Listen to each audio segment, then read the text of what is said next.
Welcome back to Unique Pathways presented by H3 Sports. I am once again your host, Ben Rekosh, and we are thrilled to be beginning season 3 of this show here today with a wonderful interview with Allie Crider, who rowed at UVA for 4 years under Coach Kevin Sauer. Really didn't know much about the sport until she was told by a different coach to give Coach Sauer a call, and now is working in the healthcare field. So, really interesting conversation about some of the parallels between being a team sport and serving your community in medicine and things like that, and the journey from swimming to volleyball, and then, of course, to rowing. So, that was really interesting, and I appreciate Allie for taking some time with me to chat about her journey and where she's at now.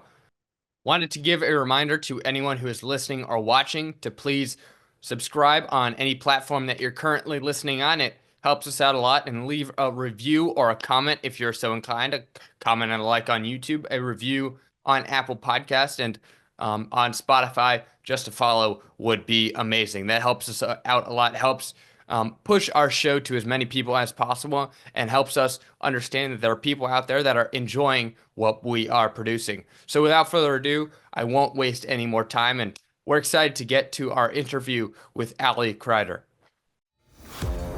Unique Pathways is sponsored by Piedmont Realty Holdings, building better together. Bellaterra Landscaping and Hardscaping Services. ECS Prosthetics, we come to you. Jeff Burton Consulting, charting your path to a successful outcome. Major League Mindset, results on and off the field. Blue Sky Property Management, own your experience. BSN Sports, the heart of the game. All right, we now welcome onto the show Allie Crider, who is a Charlottesville native and a former UVA rower. Graduated from St. Anne's Belfield in Charlottesville. Now is a physician's assistant in DC. So, going to talk a little bit about the transition from the sports world to the real world. Allie, I really appreciate you taking the time today. Because you're the first rower that we've had on this show, at least to my knowledge, I want to ask you a little bit about the sport. It's kind of, to me, the ultimate team sport. So I just want to get your thoughts on what makes it such a unique sport. Yeah, thank you so much for having me. Rowing is, like you said, the ultimate team sport, but it's kind of this cool mix between an individualized component and then bringing it all together with this big team thing. So individually, you have to be the strongest you can be. You have to be the most technical that you can be, but you are only in, you're 1/8 of the boat or 1/4 of the boat. So even if you are, the fastest on the erg, the best on the water, you literally cannot do the sport alone.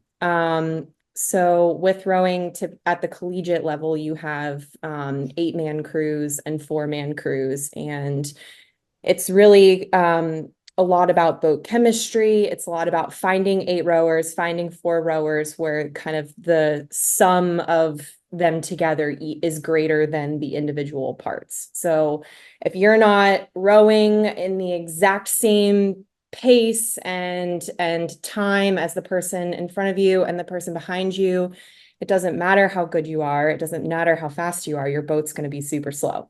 So it's humbling in that way, because you actually have to rely on your teammates every single second that you are in a race. It's really interesting to me because in basketball, you can have one star player that can carry the team so far. And in football, you have a quarterback who may be really bad, or maybe a quarterback that's really good and can carry your team that way. But you have running backs and receivers and defensive players to help your team win in other ways. In baseball, you have pitchers, and in soccer, you have goalkeepers that are really holding it down. But for rowing, it seems like everybody has sort of an equal stake in the game. Is that right? Yeah, that's right. I spent most of my college career in the 8s, so I don't have as much, have as much experience in the 4s, but for the 8s, There's a little bit of a breakdown based off of where you sit in the boat. So the two people that sit in the front, the stroke seat and 7 seat kind of like set the rhythm for everybody. So their skill set is kind of like good body control, being able to kind of keep time, keep rhythm, being in tune with the coxswain. Your middle four, we call like the engine room. Those are your super powerful men and women who are your strongest, your fastest. They don't have to be as technical. I mean, they still have to be really technical, but they don't have to be as technical as the strokes. And then the last two people at the end of the boat are typically your lighter, quicker rowers, just because you don't want too much weight like at the back.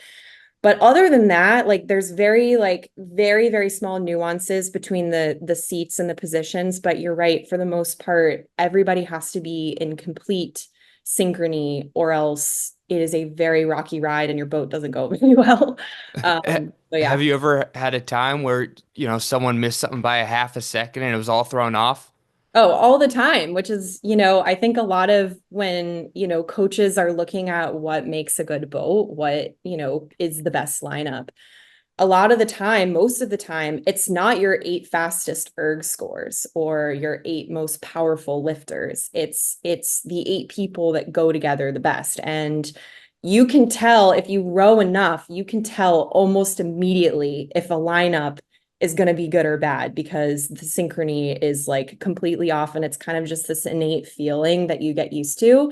And then kind of similarly, when everybody is on stride and everybody's rowing together, the boat feels like it's floating. It's kind of like this really cool sensation. The power is being equally distributed. It's kind of like rowing on glass. And that is the feeling that every crew is chasing all the time. And you just hope and pray that your, glass water rowing meets up right at the time when you need it to in a race or something. And I want to talk a little bit more about this later, but do you think that sort of sense of extreme teamwork can be symbolic or even a metaphor for many aspects of life, no matter if it's what you're doing in neurosurgery or if it's somebody in a restaurant or, what have you. But I think that teamwork is something that everyone can take away for their day-to-day life. Yeah, most definitely. I think life in and of itself is a team sport. You're in a relationship and you're, having to be a team player in that. You're at a job and you're having to be a team player in that. My role as a PA is like the ultimate team sport in the healthcare field, because we kind of bridge the gap between, the physicians and the patients and the nurses and all that. We're kind of the air traffic control.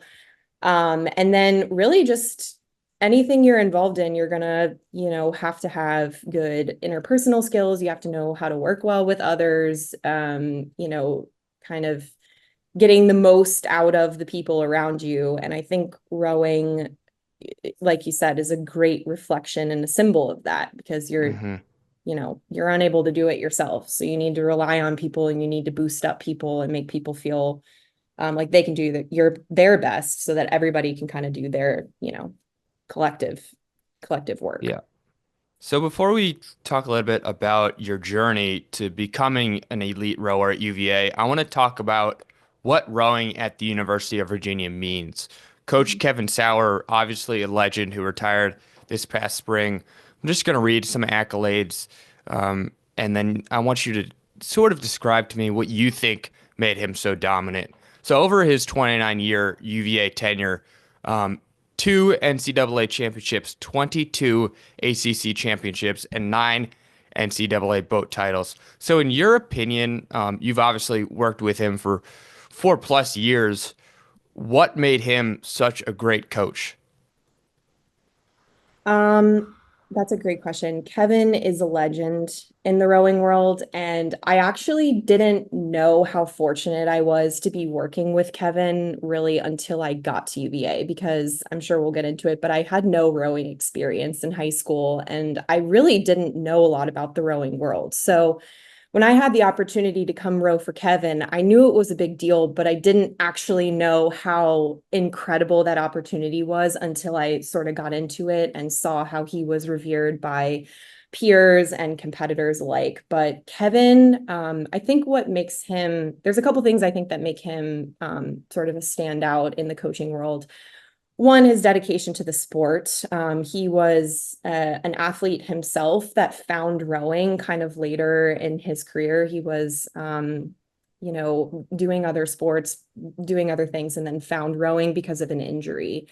And so he kind of figured out how transformative rowing can be. And a lot of his success, he, if you talk to him, he kind of attributes to rowing and the friends and people that he met through rowing. So he has dedicated his entire life, basically from college on, to rowing.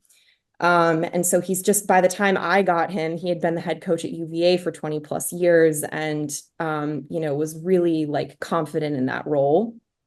Also, his integrity as a person. So when, the first day of every season, he kind of sat us all down and did sort of an introduction of himself, and he'd always say, like, I'm Kevin, I am, your coach, whatever. Here are the list of priorities in my life. Number one is my faith. My faith will always be the most important thing to me. Number two, my wife. My wife is my, the most important relationship. And three is you. So I care, a lot about you guys. These are my priorities. And he really embodied that with his coaching style. So he, I think to be at a school like Virginia, where the academic standard is very high and the athletic standard is very high, you have to be able to kind of marry the two. You have to be supportive of the student athletes, student first, athlete second, but you also have to kind of demand a high standard when you're competing at the Division I level. So I don't know how he did it, but I think through a lot of practice and trial and error, he married the two perfectly. And then also coaching women, I think, is difficult because you've got sort of women, college women, we can be emotional, we can be, for the most part, we're very driven. And I think, we have great teams and great success, but coaching women specifically, there's different kind of nuances to that he has mastered. So I don't really know how he does it, but he's really, really good at it. Yeah, we talked a little bit about, you talked specifically about the teamwork that goes into the sport of rowing. And just going back to what I was mentioning a little bit earlier, we've seen historically there have been soccer teams that have won at the highest level with a mediocre to bad coach. Obviously, it helps to have a good coach, but the same applies to football, to basketball, to baseball, to many other sports. I think that the level of togetherness that you have to have and that you were talking about in rowing really requires a coach with so much expertise. And I think that Kevin, you were talking about it with his 20 plus years of experience, he was really able to build on that year over year. I want to talk a little bit about just rowing in Charlottesville in general, being on the river, looking out on the Blue Ridge Mountains. I mean, how special is that to you? Oh, it's so special. I mean, like I said, I don't have much to compare it to because UVA rowing is the only rowing I've ever known. But in retrospect, going to other facilities, racing other schools, 4 years of traveling, what we have kind of tucked away on the Ravenna Reservoir is very, very special. And, rowing is not one of Virginia's most attended sports. It's not one of the most well-known sports. I think we have a good reputation on campus, but rowing at Virginia is usually not the, talk of the townies, but I think we kind of, as a team, embrace that. Like we have this little private heaven that's, 20 minutes away from the school. Not very many students know the boathouse exists. Not very many students know where we row. And so it's kind of our little secret. And those 5:45 a.m. morning practices when you don't want to get up, when you're cold, when it's wet, if it's raining, like early for college kids, we'd go out there and see the sunrise over the river. Sometimes we would have hot air balloons out for their morning like jaunt around Charlottesville, and we'd see them. Mist like comes off the water. It's just this very like serene, picturesque kind of secret that we get to have at Virginia. Wow. You grew up in Charlottesville, as I talked about at the top of the show. Your brother played high level baseball, but as I was reading, your father played football at Tulsa in the late 70s. What have you learned over the years about what that experience was like, first of all? And then how has he taught you and your brother to be the best at your respective sports? Yeah, my dad is a pretty incredible person. He, like you said, grew up playing football, played at Tulsa. And he is, I think, hands down still in my adult life, the person that I look up to as far as work ethic goes. He is, he never does something halfway. He's committed. When he makes a commitment to do something, he does it right. And so when he was in college, he took a lot of personal pride in working out and making sure that he was the best version of himself outside of kind of the prescribed practices. So he kind of instilled in my brother and me, look, you guys have natural athletic abilities. We're gifted, we're strong, we're athletic, but that's only going to get you so far, because work ethic and hard work beats talent alone when talent doesn't have work ethic. And so from a very young age, he had us in our basement learning how to do Olympic lifts, learning how kind of the basics of weightlifting, really just kind of hammering the importance of strength and conditioning. And then he was very supportive of whatever sport we decided to do and to play. Both my mom and my dad were very supportive of travel sports, high level sports, and I think kind of having that athletic home, that foundation, learning good nutrition at home, learning kind of time management skills from my parents who both have busy careers, that set us up pretty well to, kind of receive that type of work ethic into our adult lives and our collegiate lives as well. And then at high school and Stab, you briefly touched on it, but you were not a rower at all. Multi sport athlete though. You swam and you played volleyball. I don't know if there was a third one in there, but you earned very high honors in each of them. What was it about your passion? Just tell me a little bit about your love for each of those sports, and we'll get into a little more about volleyball in a second. I grew up kind of playing a bunch of different things. I played soccer as a little kid. My parents put me in swim lessons when I was 6, like swim team when I was 6 years old. So I grew up swimming, being active, playing tennis, all these things. I started summer swimming for our, local sports club, like I said, when I was 6, and I continued that all the way through high school. So I did summer swimming for 13 years, mainly because I enjoyed it and my parents worked, and it was like an easy thing for them to kind of drop me off at the pool and have me do my swimming and whatever.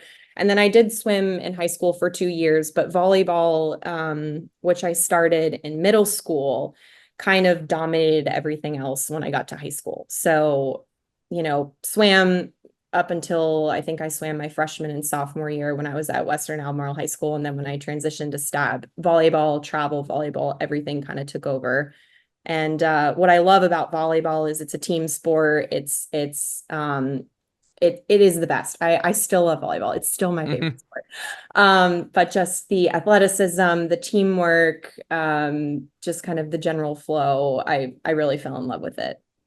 So I read that you were originally committed to go to Cornell for volleyball, because of partially the academic side, but partially also because of the strength of their volleyball program. What was that process like for you? And then how hard was the decision to sort of move away from that after you fell in love with rowing?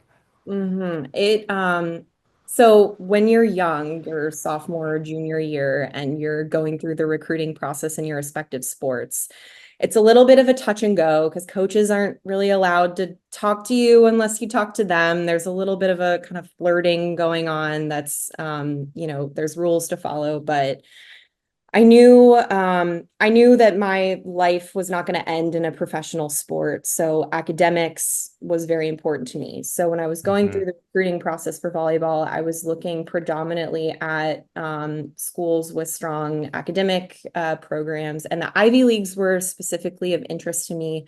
One, because of their good academics, and two, the caliber of volleyball player I was. I'm not super tall, I'm, 5'10", I'm not 6'2", and I'm like a decent volleyball player for Charlottesville standards, but I felt like the Ivy Leagues were a good kind of mix between what my skill set was, as far as volleyball was concerned, and the academics. And so Cornell, I basically just sent letters out to all of the Ivy Leagues and a few other schools that I had of interest when I was a sophomore, and several of them invited me for unofficial visits to Got the it. school.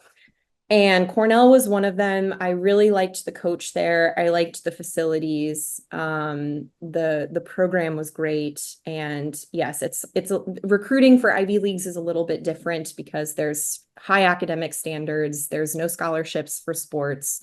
So you kind of, they were sort of like, okay, yeah, you can come play here, but you have to get in on your own. You have to make sure your SAT scores check our Hmm. boxes, etc. So I was in that process when the coach that had been recruiting me left to go to another school kind of abruptly. And the coach that Cornell hired in his place was a woman that came from Penn State. And if you know anything about Penn State volleyball, it's an absolute powerhouse. Those girls are freaks of nature. They're incredible. It's the best of the best. And she came from a very, very dominant program. And I went up to play for her, meet her for the first time the summer before my senior year of high school, when pretty much all of the recruiting for Division 1 is done, right? Like if you're a strong Right. Division 1 athlete candidate, you know where you're going by your senior year. And she saw me play and she sat me down, and it was one of the hardest conversations I've ever had in my life, but I'm so grateful for her honesty. She basically said, "You're good, but I'm going in a different direction. I'm bringing in my own recruits. And if you get into Cornell on your own, you can be a part of the volleyball team, but I can't guarantee that you're going to play much because I'm Oh, going in wow. a different direction." And so, a senior year in high school, I'm all, jumped up on being recruited and just got like the wind blown out of my sails basically by this coach. And I like Cornell as a school, but I didn't know if I liked it enough to go without the volleyball piece. Hmm. So I basically had the decision was made for me. Oh, sorry. The decision was basically made for me to like move away from recruiting with Cornell. And so I went back to my high school gym at St. Anne's and was really in a bad place. I had no idea where I was going to go. I had no idea kind of what the future held for me. And I was working out one day in the summer, and the men's rowing coach, Frank, saw me working out through the window of the St. Anne's Belfield gym. Wow. And yeah, Yeah, that's where it all started. that that's really, really interesting. That's kind of such a unique story going on our presenting theme of this show, unique pathways. Most student athletes, especially before they even graduate from high school, never have an experience like that. Never Yeah. have a coach tell them, no, we, for lack of a better word, we don't want you on our team. Yeah. So that's got to be gut wrenching for you. Um, Take me a little bit through what the process mentally was like going back from Ithaca to Charlottesville and kind of regrouping and figuring out what's next. Yeah, I played the summer camp. I had this very like raw and real conversation with the coach on the last day, and I had flown up by myself. So my parents weren't around. And I remember very specifically calling my parents and like crying, like, this isn't like, I don't think this is going to work out, you guys. This is not like they basically don't want me. And then, like I said, because the recruiting happens at such an early age these days, I I hadn't completely closed off other doors to other schools, but I had been less responsive because I didn't want to, lead them on as Hmm. they're trying to fill recruiting classes. So I came back to Charlottesville and tried to, over the next few weeks, try to kind of reopen some doors that I had closed in my recruiting journey. But at that point, all of the Division I volleyball programs that were, had interest in me initially had essentially filled their recruiting classes. And there were a few D3 schools that were good schools, but didn't really like check my box of a Division I student athlete experience. They were, kind of open because their recruiting happens a little bit later.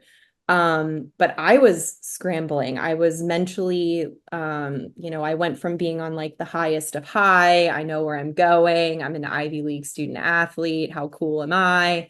To kind of like being knocked down off my high horse a little bit. And then my plan was just to play my senior year club season. I played for a club team out of Richmond. And my plan was to just play my senior year season, try to get in the best shape of my life, work out all of my kinks, and hope that some school saw me at a tournament somewhere and I could make something out of nothing happen. Mm. So very stressful, honestly. Yeah. Um, no, and that's got to be something that obviously you never thought would happen. For the rowing side of it, you talked about the men's coach kind of bringing you in and introducing you to Kevin Sauer. I read a story that you were at an event when perhaps this coach was present and someone was in need of assistance and you performed CPR and that got the attention of everybody. Is that at all true? No, no. Well, no. So Frank, it's hot. Like I'm like working out in the summer. I'm like, it's hot. It's like August. And Frank, the men's coach, is like this big burly guy. He's got a mustache and a beard, and he was dressed. I think he was wearing a coat for some reason. I don't know. He was like dressed weirdly for the weather, if I remember correctly. And what I didn't know is Virginia Rowing runs summer camps, throughout the year, and they board their campers at St. Anne's Belfield. So the connection was he Okay. was there, like picking up some campers, and he saw me through the window. And Frank is a very animated guy. He's very like lively, and he started banging on the window of the gym to get my attention. And so I see this guy, I have my headphones in, I hear this guy, and he's like hot, sweaty, red. And I thought he was having some sort of medical emergency. I was like, oh my Got God, it. I don't know who this guy is, but he looks like he is going to pass out or something. And I was thinking in the back of my head, like, okay, I'm like an EMT, I'm CPR certified. Like, am I going to need to do this?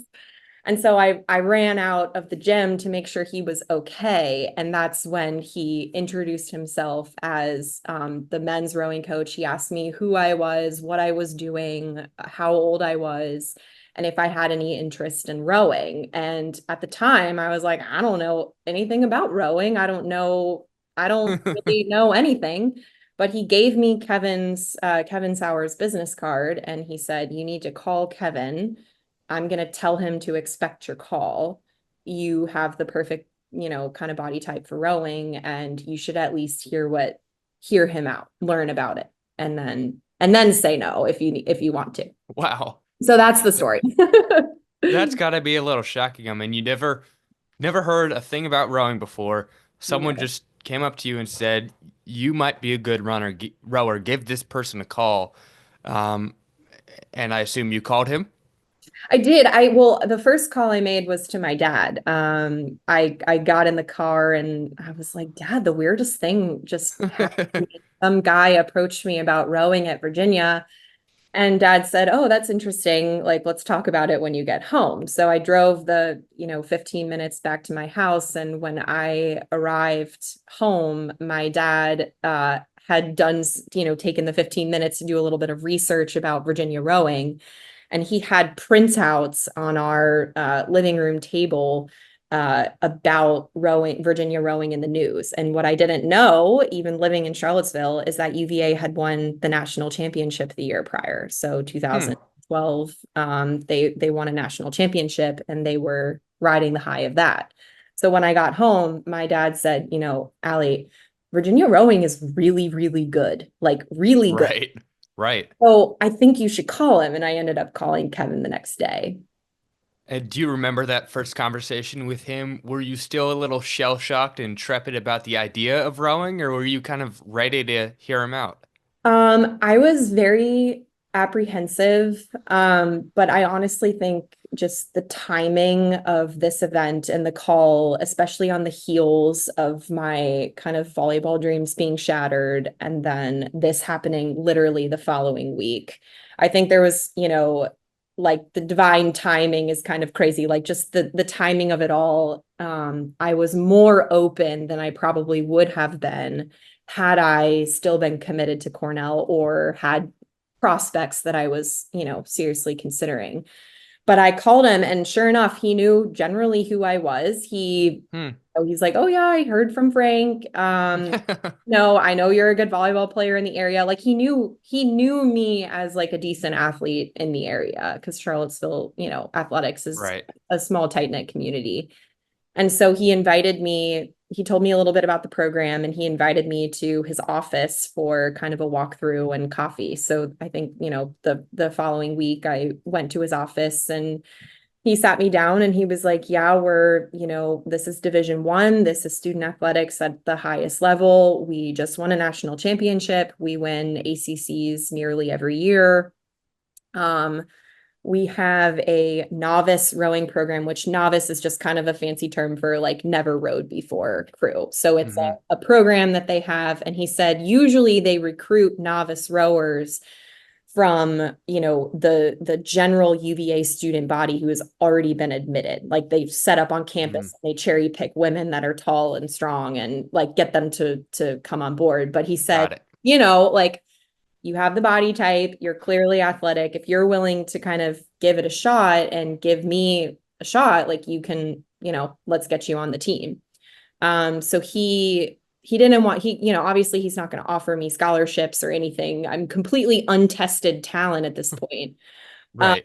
But he, kind of he used his resources to allow me to get my application to UVA pre-read. So once I made the decision to go, I got into UVA, kind of on an accelerated basis. And we went from there. So within a matter of weeks or months, you were first committed to an Ivy League school to play volleyball and were on top of the world for that.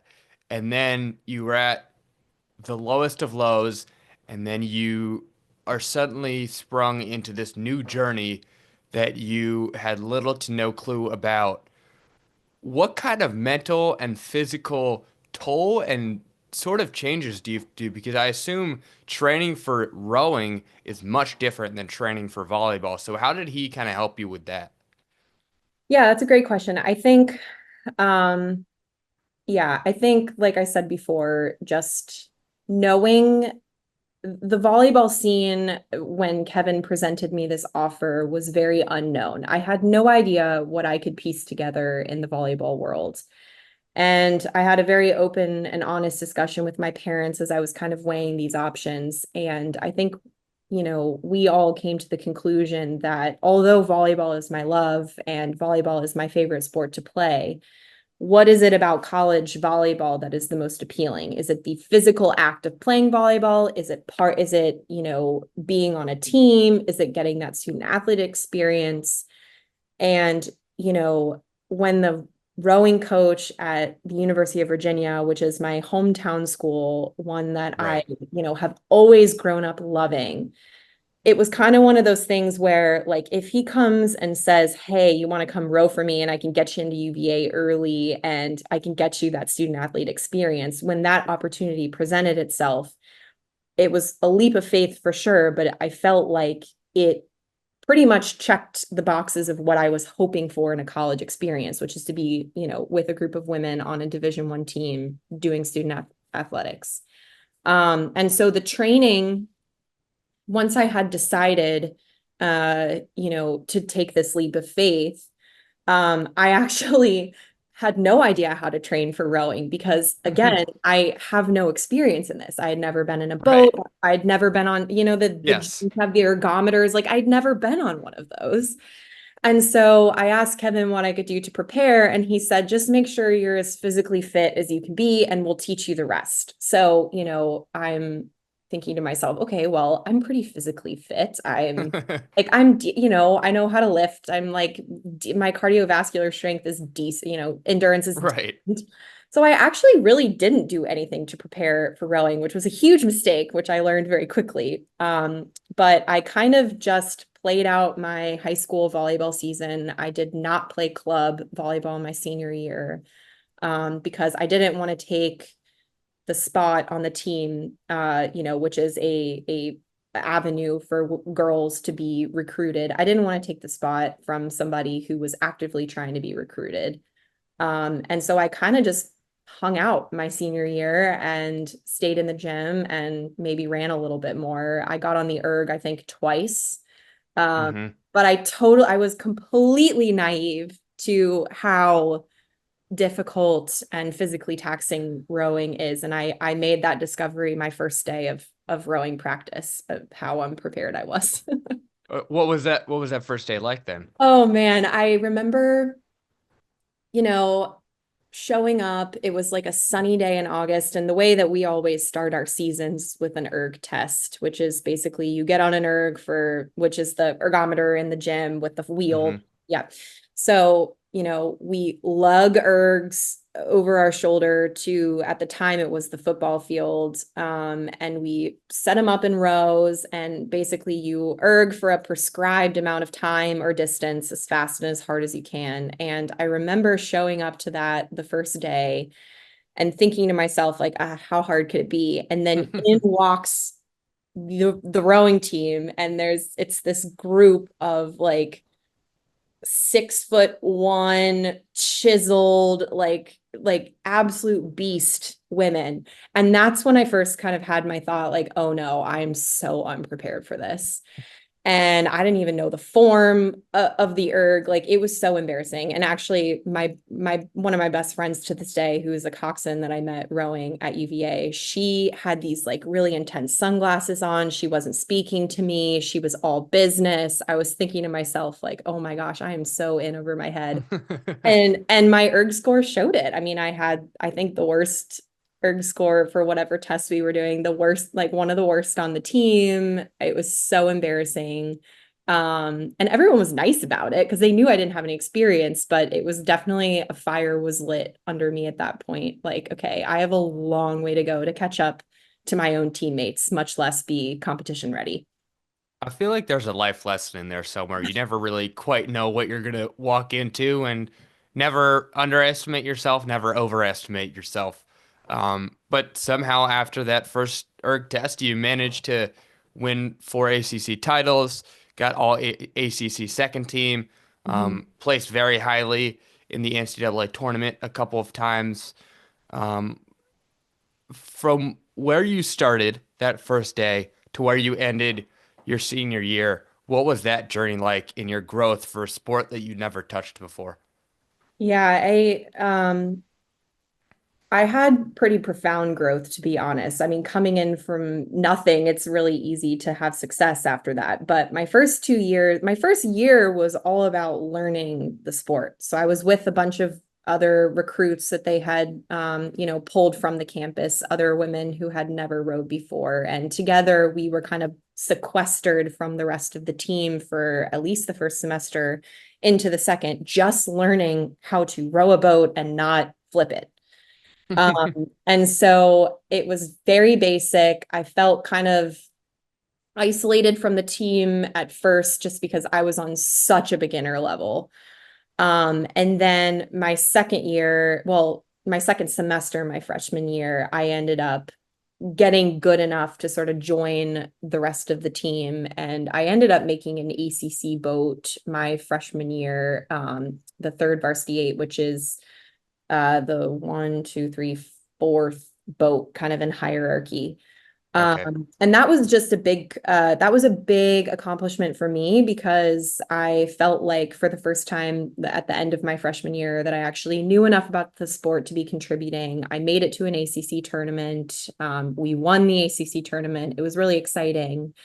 And then my second year was all about strength, endurance, perfecting my technique. And then it really wasn't until my junior year where I got like good enough.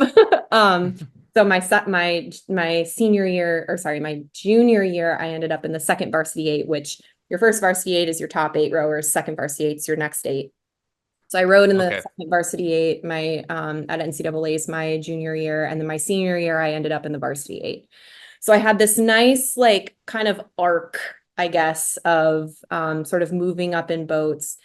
And honestly, I think I had so much success because of the coaching staff. I mean, Kevin, the assistant coach, Josh Gotro, who is no longer at UVA, I completely give credit to teaching me how to row. He spent hours with us just in like the most basic capacity teaching us. And then Kevin, I didn't even really get coached by Kevin until my junior year because I wasn't good enough to like deserve his time. Hmm. So his, you know, assistant coaches really just groomed me and got the best out of me just with time. What was the hardest technical thing that you had to learn over those first couple years being in a boat? Um, the timing of the square and feather. So this is kind of a technical thing. I'll try to explain it, but the oar is obviously a rectangle. And when you have the oar in the water, you want that rectangle perpendicular to the water so that you can get surface area on the water to push the boat along. But it's not very aerodynamic to have this big rectangle, you know, when you're resetting your stroke, it's not aerodynamic to have that rectangle like in the air when you're moving back up to start the stroke again. So there's like a flick of the wrist, they call it a square and a feather, where you actually make that rectangle, you know, parallel to the wind as the oar is traveling out of the water. And then at the last second before it hits the water, you have to square it up again. And getting the timing of that, like thinking about, okay, the stroke itself, I need to think about like pushing with my legs and then leaning backwards and finishing with my arms. And oh yeah, I also have to flip my wrists at the end to make sure that the oar is actually in the water. That timing, just like getting the body mechanics down to remember all those things at once and not, you know, have an oar squared out of the water or feathered in the water. It was just like really complicated for me. And thankfully it becomes second nature the more you do it. But my first year, just trying to figure out that timing was pretty brutal. So just as every person in the boat has to work in synchrony, every body part, every joint, and every bone has to work together to make sure that everything is exactly timed as it's supposed to be. That's really interesting. Yep. Tell me a couple of the times that you flipped the boat, what it was like getting back up, and how you kind of move on from that short little setback there to improve both as a team and individually. Yeah, it's actually really hard to flip the eights. I've never flipped an eight, thank goodness. It's Really? pretty hard to flip a four. I think it's happened, but it's pretty hard. The boats that I flipped all the time were our little training boats. Got There's it. singles where it's just one rower with two oars, and then the pairs we rowed all the time, which is two rowers, two oars. So one oar per rower. And that requires, you cannot, if you have any sort of form problem, timing problem, it is exposed in the highest degree when you're in a pair, because it's literally you and one other person, and there's only one oar on either side of the boat. So if you guys aren't completely in sync, that thing is tipping quick. And so I flipped those little pairs many, many times, especially my sophomore year when I was still figuring out how to row in them. But that's why they're such an effective training tool, because if you can row a pair and you can row a pair fast, then you'll have, if you have like the timing and the technique to row that small of a boat, usually that translates pretty well to the bigger boats. And I think that's why Kevin loves racing in the pairs so much. So we would do that pretty much all fall. And it was not very fun, but a great, great technique. And honestly, at the varsity level, at the Division I level, not many boats get flipped. For me, just not starting with any experience, I, had my fair share of them. But the women that I was rowing with, once I kind of got to their level, they don't flip boats. They're pretty good. Right. Right. On the academic side of being a student athlete at the University of Virginia, you obviously studied a subject that is not easy for anyone, no matter if you're balancing it with a sport or not. Did you have a trick for keeping everything intact and making sure that you were keeping your classes up and learning everything that you needed to for the medical side of it while still being a successful rower?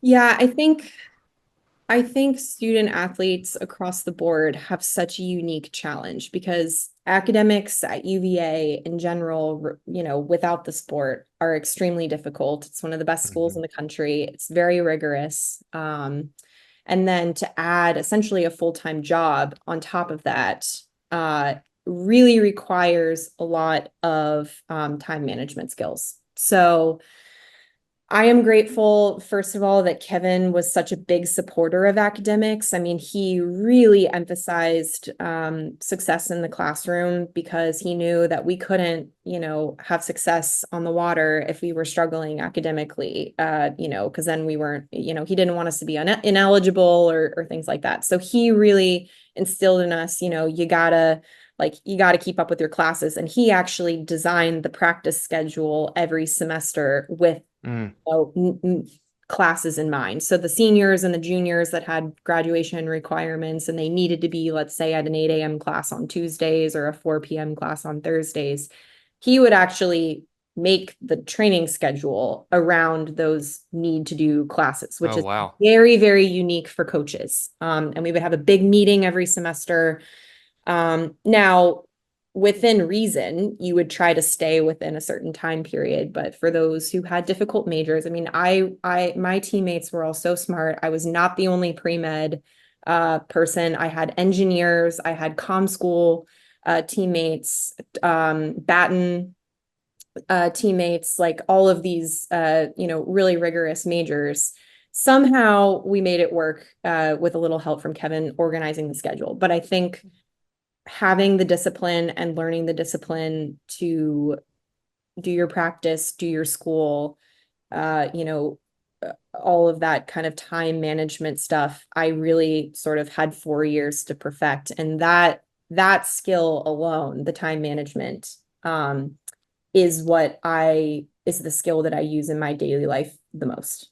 And yeah, another aspect of your collegiate career is something that most student athletes don't get to experience, which is being in school and being an athlete with your sibling. Your brother was a pitcher for UVA for a couple of years.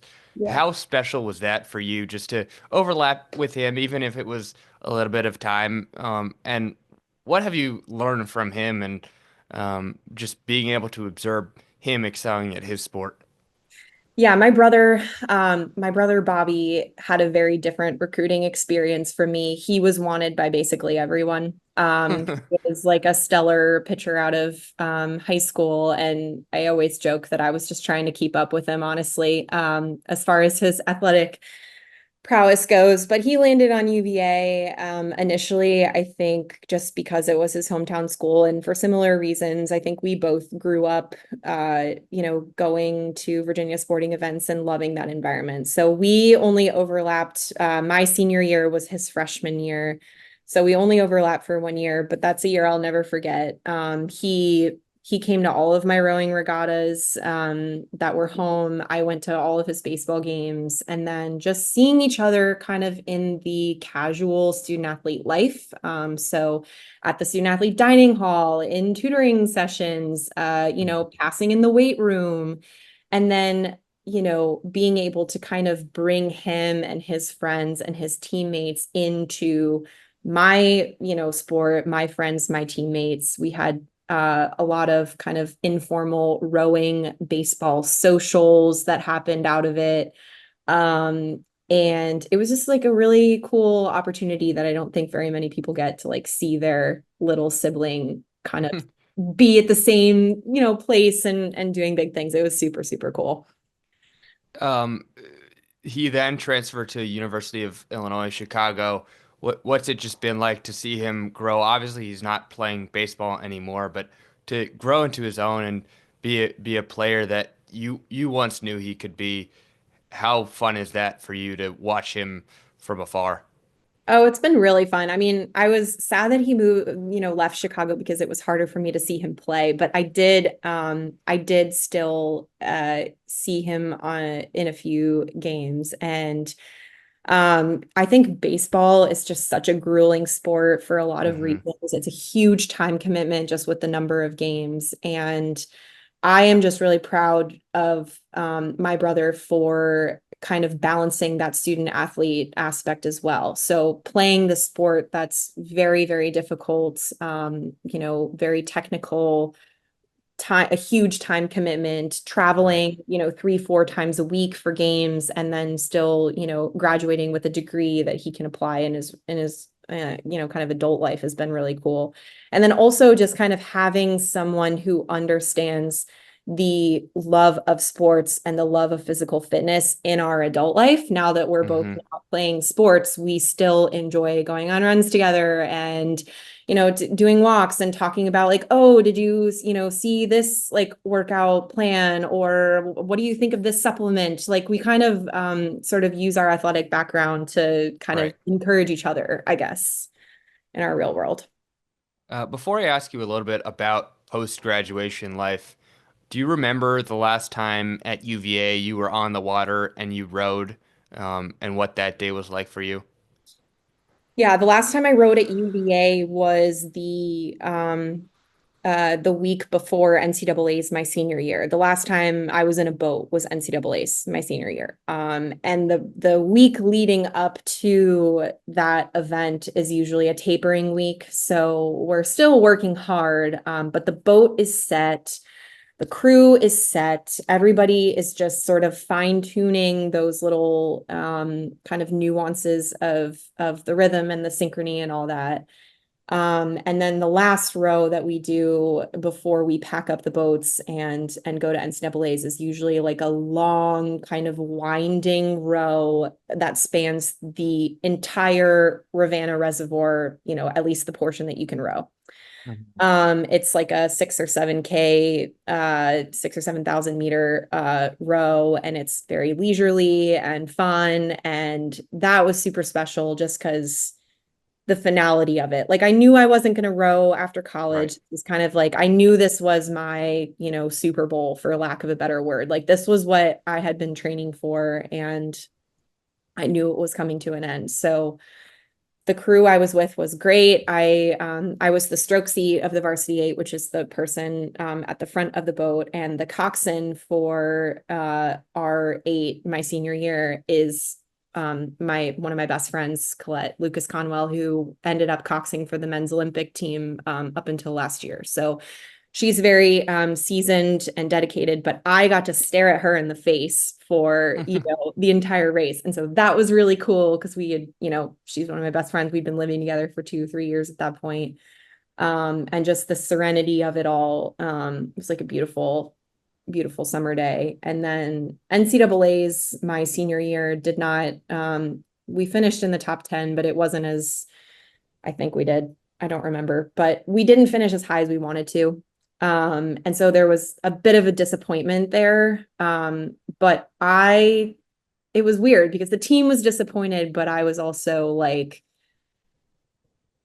kind of emotional and happy about, what I had done in 4 years. So it's kind of this weird parallel. Like, of course, I would have loved to place higher and, I think we were capable of more, but kind of just like closing in the varsity 8 at the NCAA championships for my last race, based off of where I had started was really cool for me. It's very impressive going from not knowing anything about a sport to being in the top 10 of the entire country in just 4 years.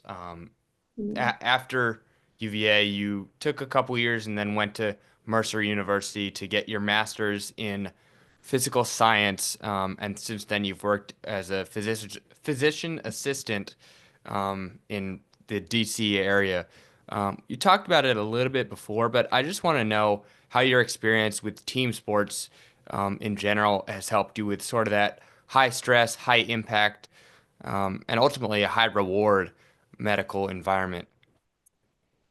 Yeah, my job, I've, moved around a little bit just based off of kind of where my family has landed, but I've stayed in neurosurgery, in the field of neurosurgery since I graduated from Mercer in 2021.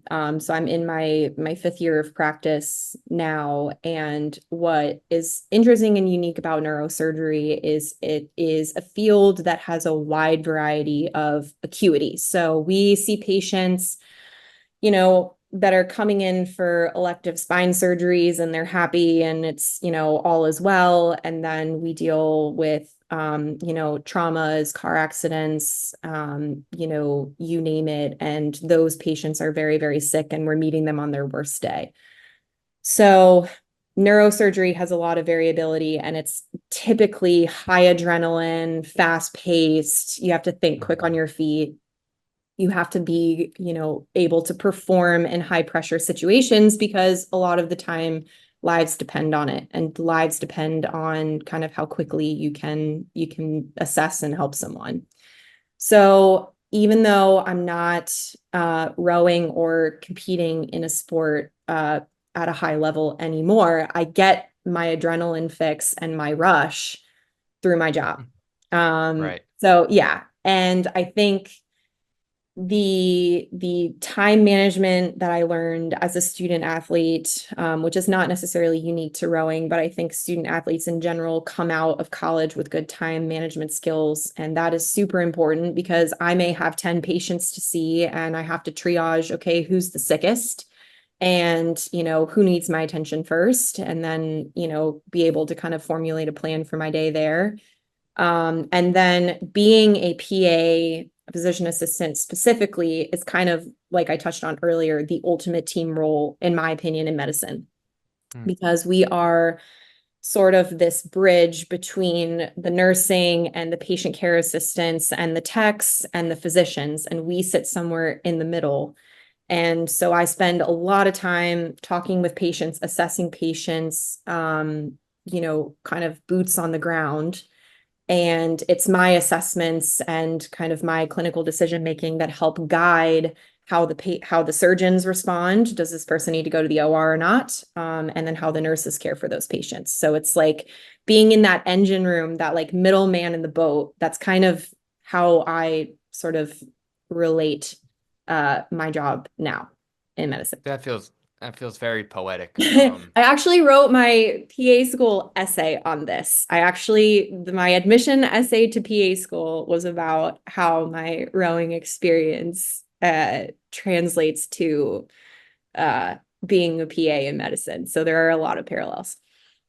Do you have any words of advice or just thoughts in general to young athletes or parents of athletes that may be watching this or listening to this that are getting ready for or anticipating the transition from a life surrounded by sports to suddenly you're a doctor or a business owner or something that has nothing to do with what they've, you know, lived and breathed for the last 20 plus years? Mhm. I think that the transition out of college athletics is a really challenging one for a lot of people because, like you said, these student athletes who have lived and breathed their sport for 4 years, a lot of the time, for most people, unless you're the small percentage that goes and Right. plays professionally in your school, your career will end and it will end very abruptly. And so that transition is difficult. And I'd say, the best advice that I have is one to continue seeking opportunities to be physically active in your adult life. It gets really, really easy for athletes who train and, at such a high level to sort of get lost in navigating that in the adult world. And physical fitness, in my opinion, directly relates to mental fitness, which directly improves your kind of performance in the work world. So finding outlets, like for me, I joined a rec volleyball league when we were living in California. I, still, work out regularly. I think that's important. And then as far as the business goes, or kind of transitioning to a career, the skills that these student athletes are learning, whether they recognize it or not, can directly kind of improve their hireability and their kind of performance and their success in their businesses. So the time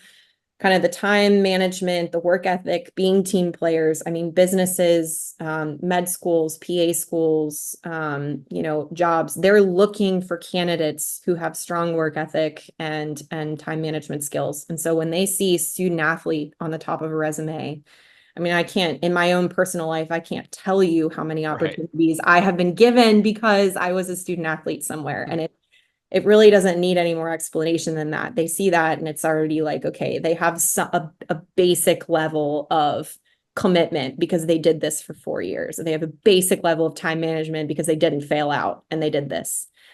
So harbor those soft skills, I think, that you learn in school being a student athlete, and then kind of never lose that sort of desire to better yourself, like just like you did with your sport. Kind of continue that into your career, and I think they'll do just fine. Once again, very poetic. A couple of quick ones, then I'll let you get out of here, go about your day. Um, First one, who was your favorite athlete growing up, and then later, who became a rower or a rowing team that you enjoyed to watch? Oh, my favorite athlete. I had a lot. For some reason, I was obsessed with Scottie Pippen, the old basketball player. Okay, I was born in Minnesota, and like the tail end of his career, he was on the TV when I was little, and I don't know why my family just really liked him, and I like his story, and that's like who's coming to mind. Um, as far it's a as fun people answer. watch, I know. Rowers, I think, well, that's kind of a twofold answer. When I was a rower at UVA, I was constantly kind of reminded of the success story of a woman named Lindsay Shoup who came before me. She was a UVA student who got cherry picked by Kevin out of a crowd, I think walking in between classes, had no rowing experience at all. She had an absolutely dynamic career at UVA, and she ended up going on to be an Olympian and rowed for the United States. And I think in at least one Olympics, possibly two, I can't remember. But she was the novice success story of the decade. And so I was constantly looking up to her like, okay, well, I don't think I have it in me to be an Olympian, but she, figured it out. So why can't I?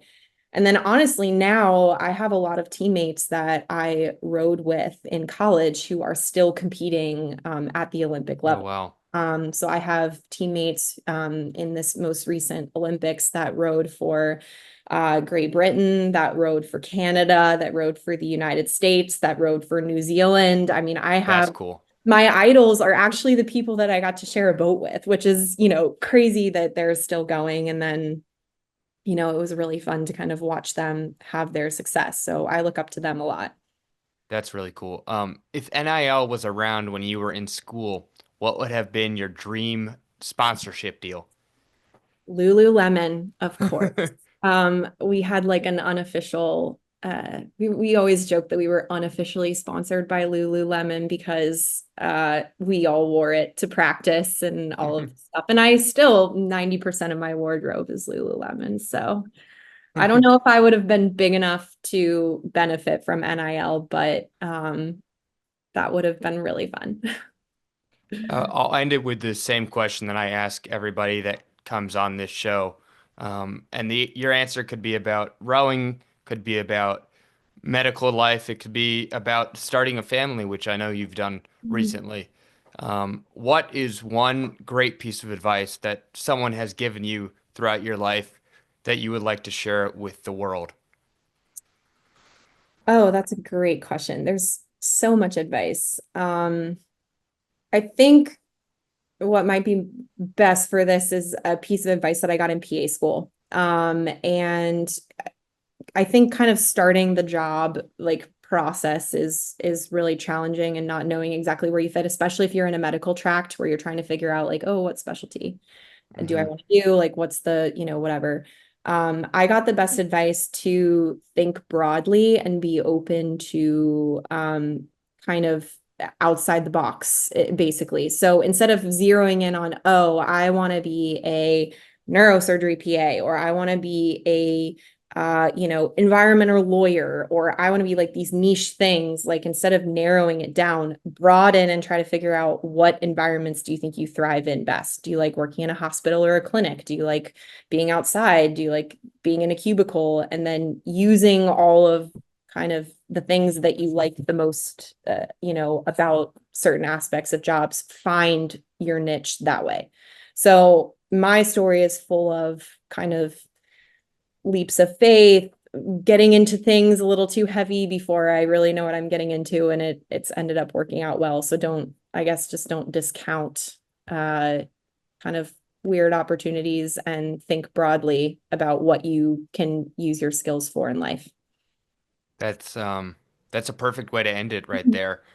I loved getting to learn a little bit about rowing, which I had little to no knowledge about. I thought it was really interesting, the connections that you made between your sport and the healthcare field, which was really interesting, and just the trust that you have in people, and the trust you had to blindly call Coach Kevin Sauer after you thought someone was having a heart attack while you were working out. It's kind of remarkable, but it was a lot of fun to talk to you, and I really appreciate you coming on the show. Yeah, thanks so much, Ben, for having me. Thanks so much again to Allie Crider for taking some time with me today to chat about all sorts of things, including volleyball, including rowing, including Coach Kevin Sauer, and being at the University of Virginia. We appreciate everybody for tuning in and listening to the show, and hope that you enjoyed it and learned a little something along the way. So without further ado, just a quick reminder to please hit the follow button and the subscribe button wherever you are listening to your podcasts. Leave a comment, perhaps stating your favorite part or whatever you learned from this past episode. And we are excited for more episodes in the future, as this is the first one of season 3 of Unique Pathways presented by H3 Sports. I am, of course, your host, Ben Rekosh, and stay tuned as the weeks come along and we bring more fantastic conversations. Unique Pathways is sponsored by Piedmont Realty Holdings, building better together. Bellaterra Landscaping and Hardscaping Services. ECS Prosthetics, we come to you. Jeff Burton Consulting, charting your path to a successful outcome. Major League Mindset, results on and off the field. Blue Sky Property Management, own your experience. BSN Sports, the heart of the game.